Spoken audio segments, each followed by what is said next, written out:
பழம்பெரும் ஹிந்தி நடிகர் பிரான் கிஷன் சிக்கந்திற்கு திரைப்பட உலகின் உயரிய விருதான தாதா சாஹேப் பால்கே விருது அறிவிக்கப்பட்டுள்ளது. பிரானுக்கு தாதா சாஹேப் பால்கே விருது இன்று அறிவிக்கப்பட்டுள்ளது. திரையுலகில் சாதனை புரிந்தவர்களுக்கு ஒவ்வொரு ஆண்டும் தாதா சாஹேப் பால்கே விருது வழங்கப்பட்டு வருகிறது.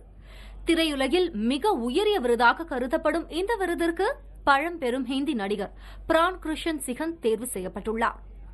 1920ஆம் ஆண்டில் பிறந்த பிரான் 1942இல் காந்தான் என்ற ஹிந்தி படம் மூலம் கதாநாயகனாக அறிமுகமானார்.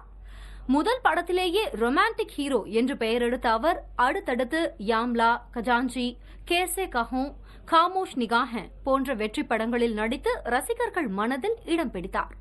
கதாநாயகனாக நடித்து வந்த பிரான் சில ஆண்டுகளிலேயே வில்லன் கதாபாத்திரத்தில் நடிக்க ஆரம்பித்தார். அந்த கால சூப்பர் ஸ்டார்கள் திலீப் குமார், தேவ் ஆனந்த், ராஜ் கபூர், தர்மேந்திரா ஆகியோர் படங்களில் வில்லனாகவும் ஜொலித்தார்.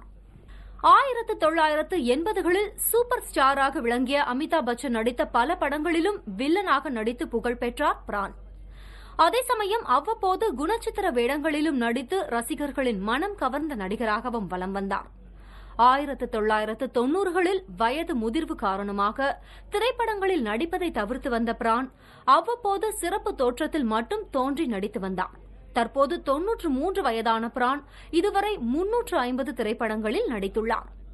பல்வேறு கதாபாத்திரங்களில் இவர் நடித்திருந்தாலும் வில்லன் கதாபாத்திரத்தில்தான் மிக அதிகமாக நடித்துள்ளார்.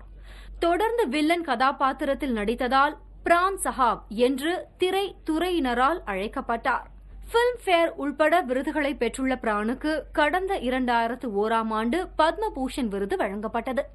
தற்போது திரைத்துறையில் அவர் ஆற்றிய பணிகளை பாராட்டி தாதா சாஹேப் பால்கே விருது வழங்கப்பட்டுள்ளது. இந்த உயரிய விருது பெற்ற பிரானுக்கு ஹிந்தி திரையுலகை சேர்ந்த பலரும் வாழ்த்து தெரிவித்துள்ளனர். புதிய தலைமுறைக்காக டி கார்த்திக் மற்றும் ஷரண்யா.